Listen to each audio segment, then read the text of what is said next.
Alléluia.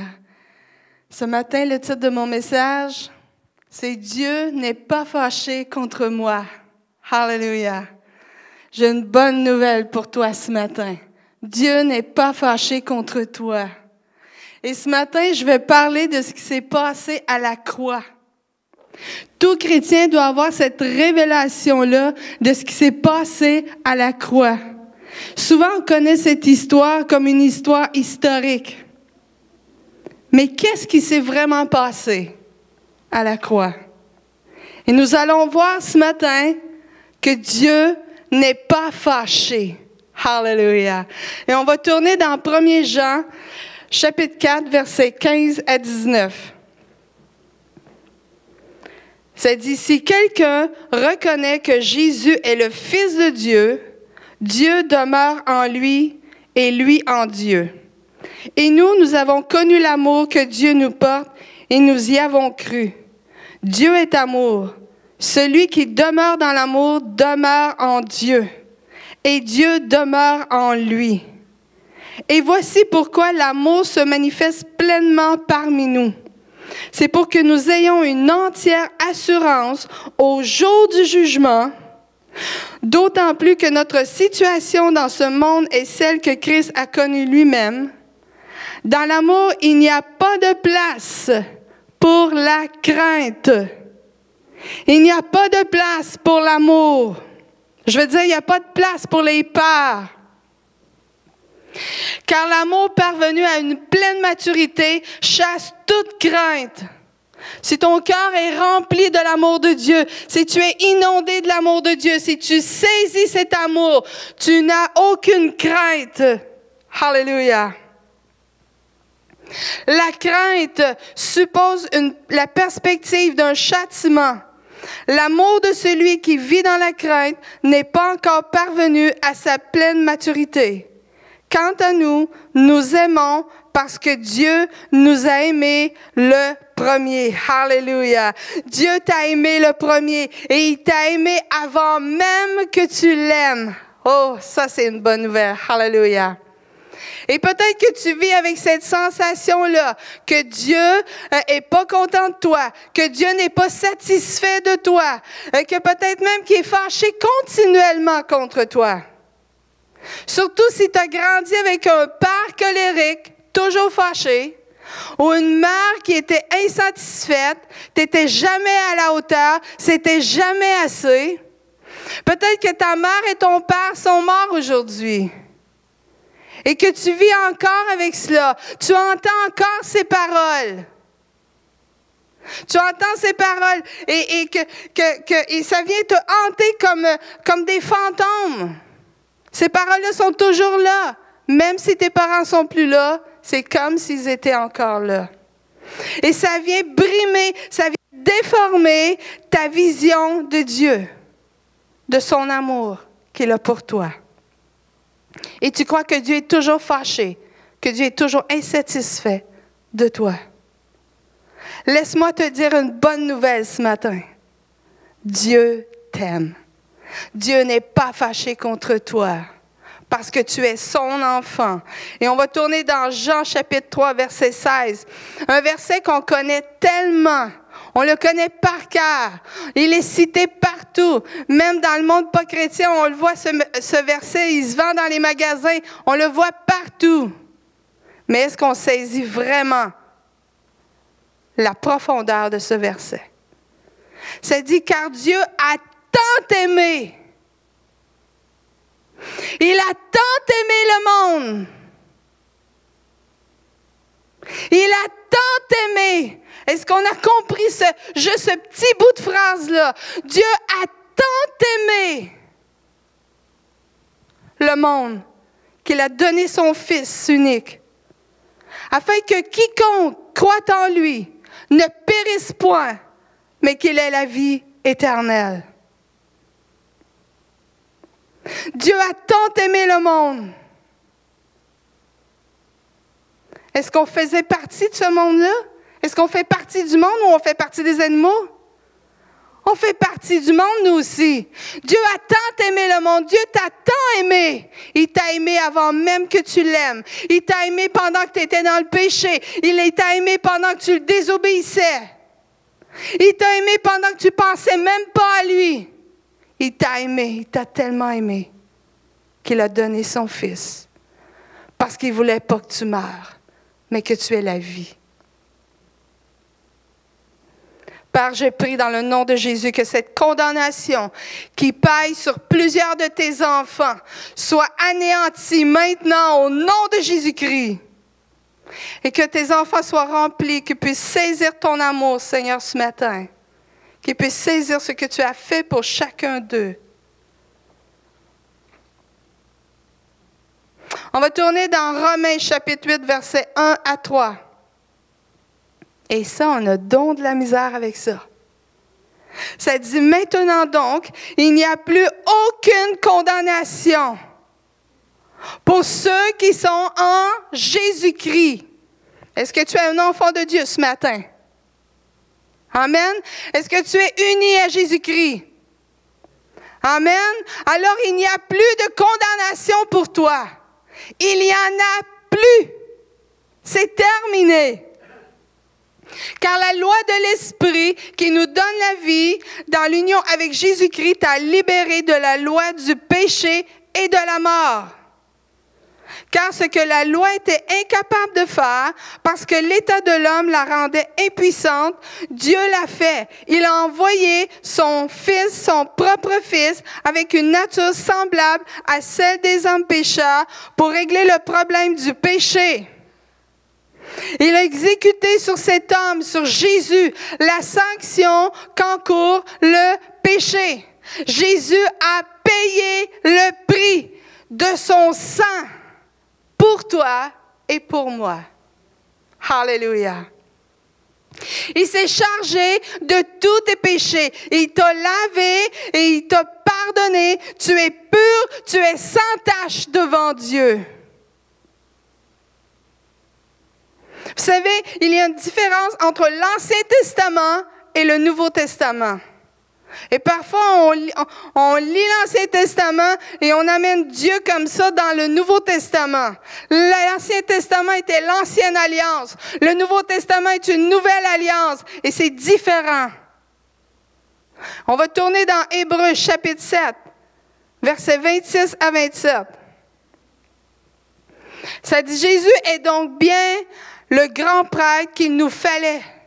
Il est saint, pleinement innocent, idem de tout péché, séparé des pécheurs, et il a été élevé plus haut que les cieux. Les autres grands prêtres sont obligés d'offrir chaque jour des sacrifices, d'abord pour leurs propres péchés, ensuite pour ceux du temple. Lui n'en a pas besoin, car il a tout accompli une fois pour toutes en s'offrant lui-même. Alléluia! Dans l'Ancien Testament, ce n'était pas une alliance parfaite. Et les grands prêtres devaient offrir des sacrifices à chaque jour, à chaque année, pour le pardon des péchés. Et c'était à recommencer à chaque année. Mais Jésus est venu mourir sur la croix. Son sang a coulé. Il a pris son sang. Il est entré dans le sanctuaire, dans le royaume des cieux. Et il a déposé son propre sang sur l'autel. Dans Hébreux chapitre 9, versets 11 à 12. C'est dit, il a traversé un tabernacle plus grand et plus parfait que le sanctuaire terrestre.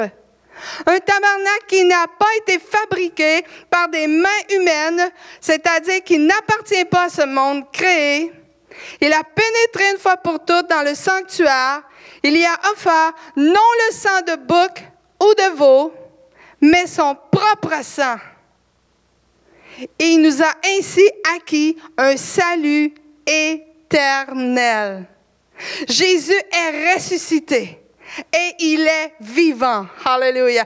Donc, si Jésus est ressuscité, son sang est vivant. Parce que Jésus est immortel, son sang est immortel. Son sang est sur l'autel et il n'a pas séché. Son sang est vivant et son sang te pardonne encore aujourd'hui. Alléluia. Il n'a pas arrêté de pardonner. Son sang n'a pas perdu sa valeur. Il pardonne encore aujourd'hui. Il est pardonné. Tu es pardonné à tous les jours, pour toujours. Tu as été pardonné pour hier, pour aujourd'hui, et tu es encore pardonné pour demain. Dans 1 Jean, chapitre 1, verset 7. Mais si nous vivons dans la lumière, tout comme Dieu lui-même est dans la lumière, alors nous sommes en communion les uns avec les autres, et parce que Jésus, son Fils, a versé son sang, nous sommes purifiés de tout péché. Il n'y a pas un péché que Jésus ne peut pas laver. Il n'y a pas un péché qui est plus puissant que son sang. Son sang est au-dessus de tout. Son sang est plus fort que tout ce que tu peux avoir fait dans ta vie. Je te dis que même si tu as fait des meurtres, même si tu as abusé, je te dis que le sang de Jésus peut te pardonner aujourd'hui si tu lui demandes pardon.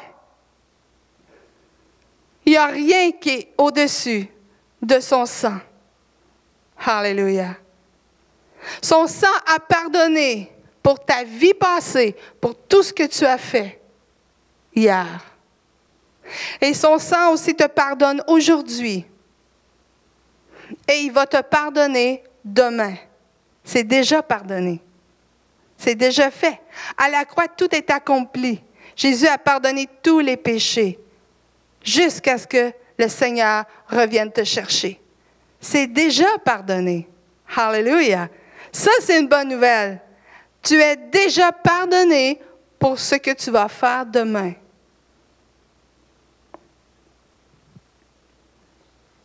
Si tu es un enfant de Dieu, tu es pardonné. Et il faut que cette sensation de culpabilité qui pèse sur toi, que c'est jamais assez, que c'est jamais assez bon, c'est jamais assez correct, c'est jamais assez parfait, il faut que ça s'arrête. Répète après moi. Je suis un enfant de Dieu. Je suis pardonné pour tout ce que j'ai fait hier. Je suis pardonné pour ce que je fais aujourd'hui. Et je suis pardonné pour ce que je vais faire demain. Alléluia. Amen. Tu es déjà pardonné. Il est normal de se repentir, de demander pardon et de regretter lorsqu'on fait quelque chose de mal. Ça, c'est normal. Mais Dieu a pourvu le sang, a pourvu au travers de Jésus, le sang de Jésus pour te pardonner. On va tourner dans Hébreux chapitre 10, verset 14, qui dit par une offrande unique, par une seule offrande, en effet, il a rendu parfait pour toujours ceux qu'il purifie du péché. Tu viens-tu de voir que tu es parfait pour toujours? Parce que le sang de Jésus t'a lavé. Le sang de Jésus t'a purifié. Tu es pur devant Dieu. Quand Jésus te regarde, il voit le sang de Jésus parce que Jésus habite en toi. Le sang de Jésus, quand tu demandes pardon, le sang de Jésus vient te laver. Donc, Dieu, quand il te regarde, il voit le sang de Jésus, alors il voit son Fils et tu es complètement blanc, tu es parfait en Jésus-Christ. Et c'est peut-être quelque chose qui est un peu inconcevable pour nous-mêmes. On dit, ben voyons donc. On se regarde et on sait bien qu'on n'est pas parfait, qu'on fait des erreurs, puis parfois on tombe. Mais Jésus te regarde au travers du sang de Jésus-Christ. Quand tu demandes pardon, c'est fini. C'est effacé. Dans Hébreux 10, versets 17-18, ça dit « Je ne tiendrai plus compte ni de leurs péchés, ni de leurs fautes. Or, lorsque les péchés ont été pardonnés, il n'est plus nécessaire de présenter une offrande pour les ôter. Alléluia. Vous savez, il y a des parents qui placent de l'argent dès la naissance de leurs enfants dans un compte pour un jour lorsqu'ils vont aller aux études. Et lorsqu'ils grandissent, lorsqu'ils approchent et qu'ils arrivent à l'âge de 16 ans, 17 ans, 18 ans, et que là, ils décident d'aller aux études pour aller suivre une carrière, un métier, ils sont en paix. Ils ne sont pas insécures parce qu'ils savent qu'il y a de l'argent dans un compte. Ils savent que les parents ont mis de l'argent dans un compte pour leurs études. Je sais que ce n'est pas tout le monde qui le fait, mais je parle pour ceux qui le font. Il y a de l'argent dans un compte et ils savent que pendant tout leur temps d'études, ils n'ont pas à s'inquiéter. Mais, il faut qu'ils fassent leurs travaux quand même. Il faut qu'ils fassent leurs devoirs quand même. Il faut qu'ils étudient. Il faut qu'ils passent leurs examens. Mais ils n'ont pas à s'inquiéter de l'argent. Ils vont pouvoir faire leurs études jusqu'au bout. Et avec Jésus, c'est exactement la même chose. Le sang de Jésus, Dieu a envoyé son Fils mourir sur la croix. Jésus a pris son sang, il l'a emmené en haut sur l'autel de Dieu. Et le sang de Jésus est là et il a pourvu pour ta vie. Il a pourvu pour te pardonner. Et il ne manquera jamais de sang. Dis pas, ben là, tu sais, ça a coulé il y a 2000 ans. Il y a eu tellement de péchés à pardonner, à laver, que là, à un moment donné, il doit en manquer. Non. Jésus a pourvu jusqu'à ce que tu retournes vers le Seigneur. Il n'en manquera jamais. Jamais. Alléluia. Le sang de Jésus est comme l'argent qui a été mis de côté, mais pour tes péchés. Le sang de Jésus est vivant. Il ne perd pas sa valeur. Il est toujours là pour te laver et te pardonner. À la croix, Jésus, c'est pas juste son sang, juste pour faire une parenthèse, c'est pas juste son sang qui a coulé. Son corps a été brisé. Son corps a été meurtri. Il n'a pas juste porté nos péchés sur la croix, mais il a porté aussi tes maladies, tes infirmités, tes douleurs. Il a tout porté cela. Et Jésus, comme il t'a pardonné hier, aujourd'hui et éternellement, il t'a guéri aussi. Il t'a libéré hier, aujourd'hui et pour demain. La même chose. Alléluia. Comme il t'a pardonné, il t'a guéri. Dans Hébreux chapitre 13, verset 8, ça dit « Jésus-Christ est le même hier, aujourd'hui et pour toujours ». Souvent, les chrétiens voient Dieu, comme je disais tantôt, comme dans l'Ancien Testament.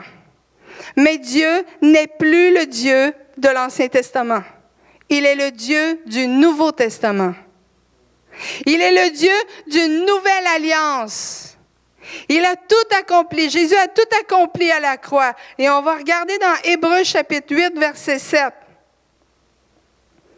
C'est dit en effet, si la première alliance avait été sans défaut, si ça avait été correct, il n'aurait pas été nécessaire de la remplacer par une seconde. Mais maintenant, on n'est plus dans l'ancien, mais on est dans le nouveau. On est sous la nouvelle alliance. Alléluia. Jésus t'a libéré de l'enfer. Il t'a libéré du péché. Il t'a libéré de l'esclavage. Et aujourd'hui, nous sommes libres en Jésus. Alléluia. Ça, c'est une bonne nouvelle. La parole de Dieu nous dit que la vérité va t'affranchir. Mais ce matin, je t'annonce une vérité. Et que parfois, l'ennemi s'amuse à te ramener tes péchés, à te ramener, tu sais ce que tu as fait, tu n'as pas vu ce que tu as fait, Dieu, là, il doit être bien tanné de te pardonner. Ça, c'est un mensonge de l'ennemi. Parce que tu es déjà pardonné. Hein? On peut répondre à l'ennemi, qu'est-ce que tu dis là? Qu'est-ce que tu racontes là? Je suis déjà pardonné. Je suis déjà lavé. De quoi tu parles? Je suis déjà pardonné. Jésus, il n'a pas à me pardonner. Je suis déjà pardonné. Alléluia. Pierre, dans la parole, il parle du précieux sang de Jésus. Et on va tourner dans 1 Pierre, chapitre 1, versets 18 à 19. Ils avaient été libérés de cette manière futile de vivre que vous ont transmise vos ancêtres, et vous savez à quel prix? Le sang de Jésus. Ce n'est pas par des biens périssables comme l'argent et l'or. Tu n'as pas été libéré. Jésus n'a pas payé avec de l'argent et de l'or pour te libérer, mais il a payé avec son sang. Non, il a fallu que Christ, tel un agneau, pur et sans tache, verse son sang précieux en sacrifice pour vous. Pierre prononce, il dit le terme précieux sang. Pierre connaissait la valeur du sang de Jésus. Pourquoi? Parce que Pierre a vu Jésus être fouetté dans le dos et le sang couler. Pierre a vu la couronne d'épines enfoncée sur sa tête et le sang couler. Pierre a vu les clous percer ses mains et ses pieds et le sang a coulé. Pierre a vu la lance entrer sur son côté et le sang a giclé. Pierre a vu le sang de Jésus. Pour lui, ce n'était pas juste une histoire. Il a vu le sang de Jésus couler. Il était conscient du précieux sang de Jésus. Et c'est pour ça qu'on voit Pierre parler de cette façon-là. Et j'espère que ce message que tu entends ce matin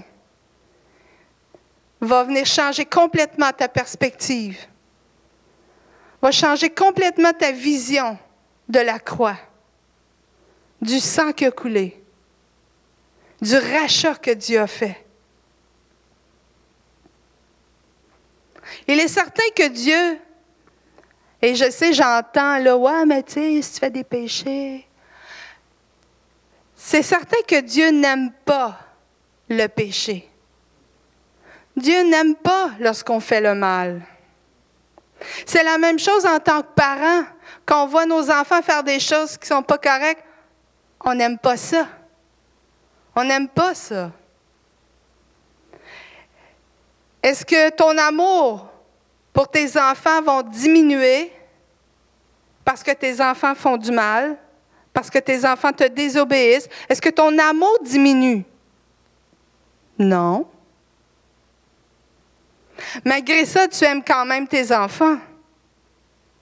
Oui, on peut avoir des émotions. On peut être fâché. On peut être déçu.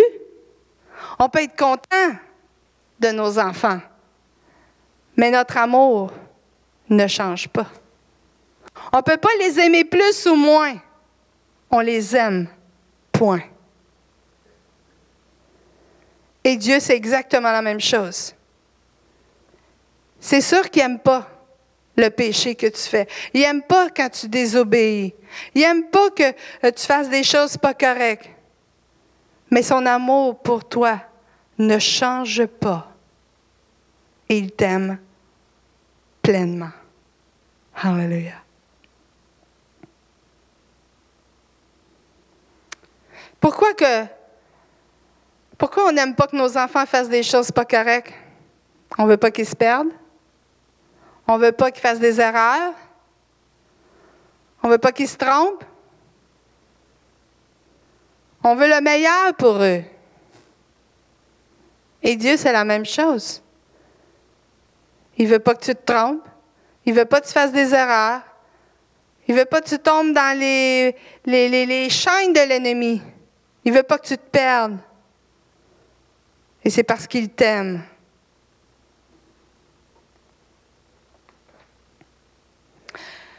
Est-ce qu'aujourd'hui, tu essaies de gagner l'amour de Dieu? Est-ce que tu essaies de mériter son amour? Laisse-moi te dire une chose. Dieu t'aime, même lorsque tu tombes.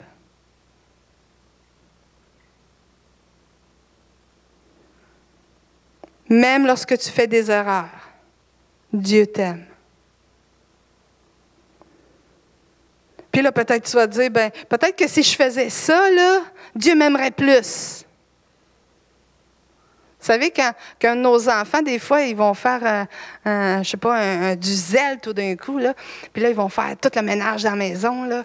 Puis là, ils vont m'aimer bien plus, là, tu sais, mes parents, là. On va être super contents. Mais on les aime pas plus. On les aime. C'est tout. On les aime beaucoup. Puis peut-être s'il aurait fait le contraire, puis qu'il aurait tout viré la maison à l'envers, parce que tu es parti pendant 2 jours, puis ils ont reçu des amis, puis tout traîne partout.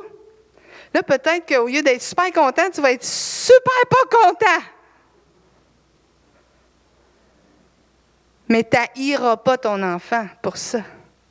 Tu vas l'aimer quand même.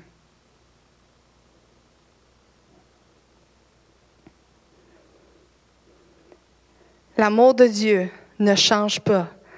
J'ai un verset ici, il n'est pas à l'écran, que j'ai eu ce matin.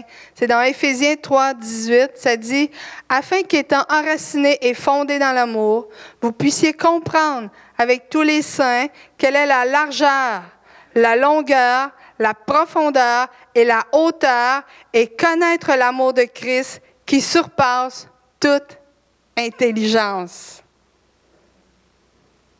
L'amour de Dieu est tellement large, est tellement long, profond.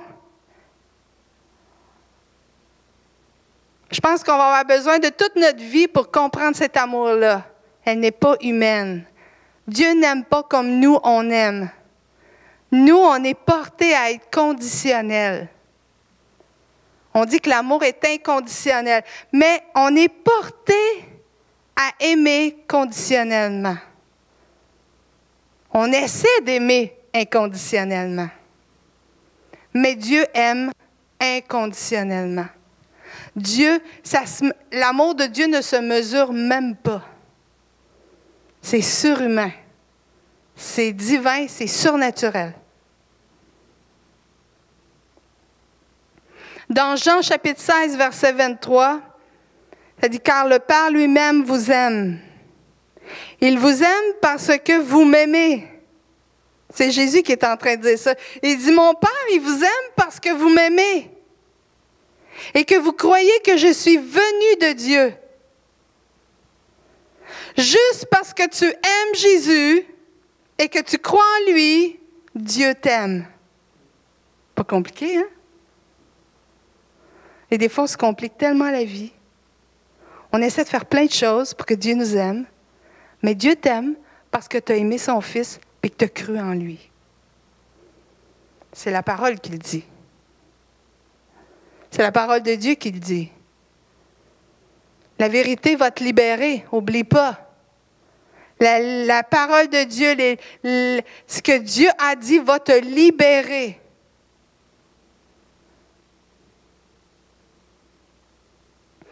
Dans 1 Jean chapitre 4, versets 9 à 10, j'ai beaucoup de versets et je trouve ça important pour qu'on puisse vraiment comprendre l'amour de Dieu.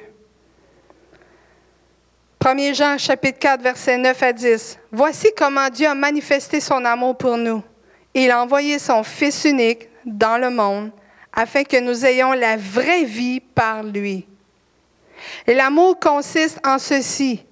Ce n'est pas que nous avons aimé Dieu, mais c'est lui qui nous a aimés. Il a envoyé son Fils qui s'est offert en sacrifice pour le pardon de nos péchés. » Ça veut dire ça que Dieu a payé pour te racheter.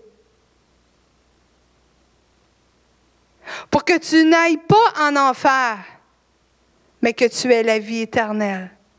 Dieu t'a racheté, mais ça a pris le sang de Jésus. Ça a pris un sacrifice parfait. Alléluia. Merci Jésus. Merci. On a chanté un chant tantôt. Merci pour son amour. Et ça parlait aussi du sang versé de Jésus. Un chant extraordinaire qui reflétait ce message ce matin. Il t'a aimé pendant que tu étais dans le péché, avant même de le connaître. Je ne vis plus sous la condamnation. Tu as fait quelque chose de mal, alors repens-toi. Demande pardon. Il n'y a plus aucune condamnation en Jésus-Christ. Parce que son sang est là et il va te laver encore une fois. Alléluia. Il n'y a pas de fin. Son sang va toujours être là pour venir à ton secours. Commence pas à compter la quantité de péchés que tu as fait. Parce que Dieu ne les compte pas. Et on va le voir dans Michée chapitre 7, verset 19. Ça dit, une fois encore, tu auras pitié de nous. Tu ne tiendras pas compte de nos fautes. Tu jetteras nos péchés au fond de la mer. Hallelujah. Dieu ne nous remet jamais en pleine face nos péchés. Parce qu'il dit dans sa parole qu'il les jette au fond de la mer. Mais il y a quelqu'un qui nous met toujours en pleine face nos péchés. Il y en a un qui s'amuse à dire « Hey, regarde là, ce que tu as fait. Ah, regarde, j'ai toute la liste ici, là. Tu as fait ça, ça, ça. » Il y en a un qui s'amuse à faire ça. Et c'est l'ennemi. C'est le diable, Satan. Mais Dieu, jamais il fait ça. Alors, si vous vous sentez coupable, si la Bible dit que la culpabilité, c'est plus la conviction du péché. Ce n'est pas une culpabilité que l'Esprit de Dieu fait, mais c'est la conviction de péché. Alors, cette conviction-là va t'emmener, c'est une tristesse selon Dieu, et elle va t'emmener à te repentir. Mais la condamnation, tu as beau demander pardon, mais c'est tout le temps là. Ça revient tout le temps. C'est comme si c'était jamais assez, c'est jamais de la bonne façon que tu demandais pardon à Dieu. Ça, c'est l'ennemi. Ça veut dire là que tu es sous la condamnation de l'ennemi, là. Il y a un mensonge qui est là, là. Et là, il faut que tu prennes autorité et que tu chasses ce mensonge de l'ennemi au nom de Jésus-Christ. Hallelujah. Ne laisse pas l'ennemi te convaincre que Dieu ne te pardonne pas, que Dieu t'aime plus, que là, c'est trop, là, c'est assez, là, te déborde, le vase a débordé. C'est un mensonge. Parce que Dieu pardonne pour l'éternité. Hallelujah. Pour toujours. Dieu n'est pas fâché contre toi. Et je vais inviter l'orchestre de bien vouloir venir. Peut-être juste commencer à jouer du piano doucement. Merci. J'ai une dernière pensée pour toi ce matin.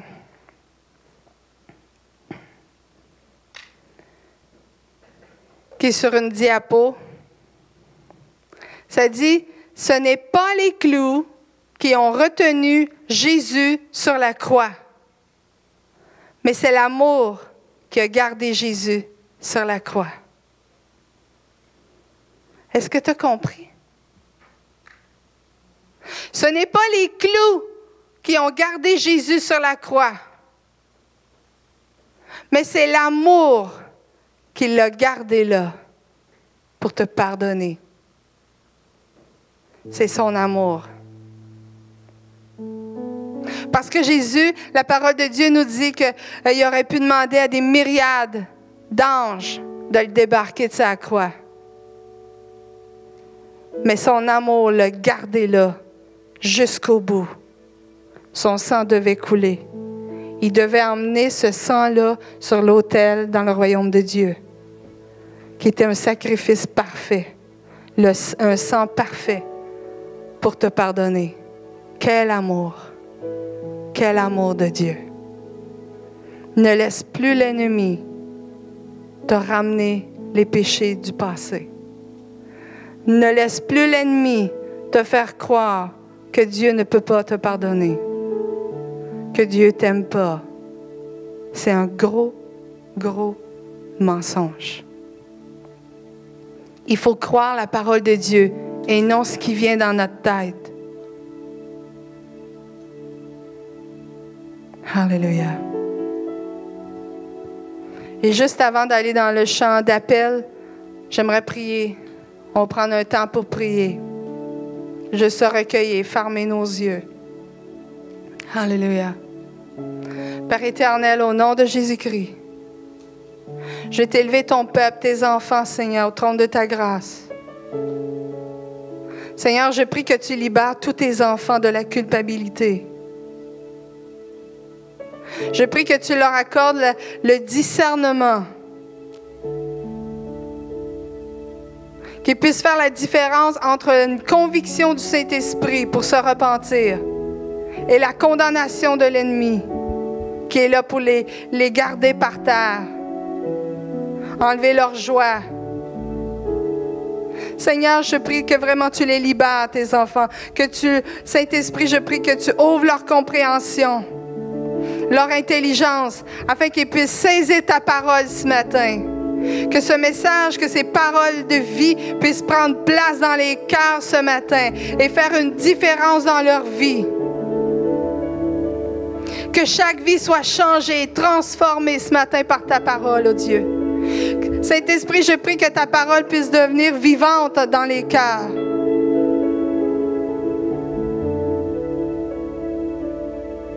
Que ta parole puisse prendre toute la place dans les cœurs. Qu'il puisse avoir une nouvelle révélation. Alléluia. Et Seigneur, on te remercie ce matin. Merci, Père. Merci, Jésus, pour ton sang. Merci pour ton sang parce que tu es allé jusqu'au bout. Ça a dû être tellement difficile de se rendre jusqu'au bout, mais tu le fais par amour pour nous sauver, nous pardonner, pour nous donner la vie éternelle, pour nous libérer. Alléluia. Merci Seigneur Jésus. Merci, alléluia. C'est au nom de Jésus que j'ai prié. Amen, amen, alléluia. Amen.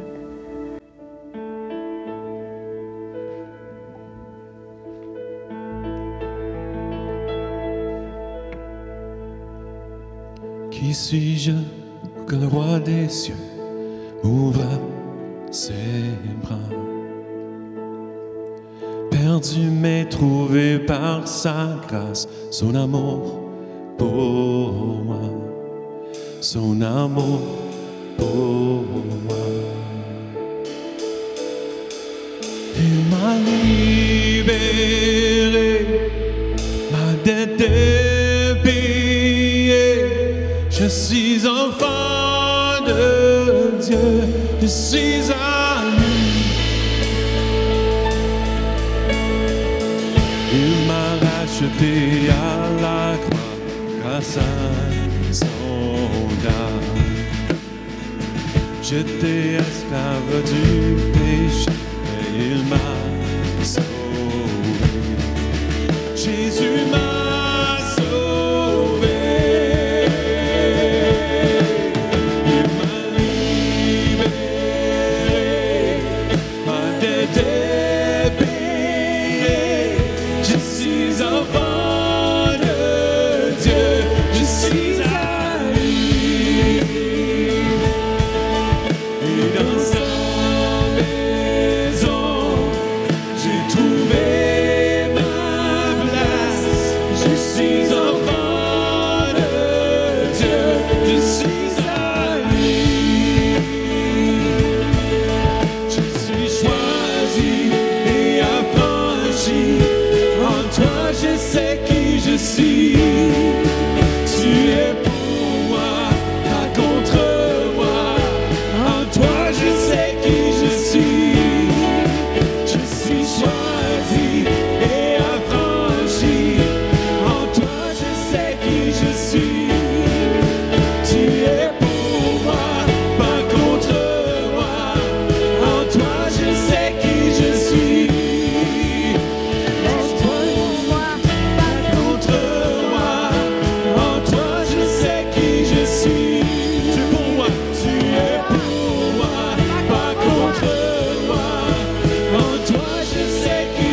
Alléluia. Alléluia. Tu n'es pas contre moi, oh Dieu, mais tu es pour moi. Alléluia. Que cette parole prenne vraiment vie en vous, en chacun de vous, en chaque enfant de Dieu. Tu n'es pas contre moi, mais tu es pour moi. Dieu est pour nous. Alléluia. Il est pour son peuple, il est pour ses enfants. Alléluia. Au nom de Jésus, recevez cela. Amen.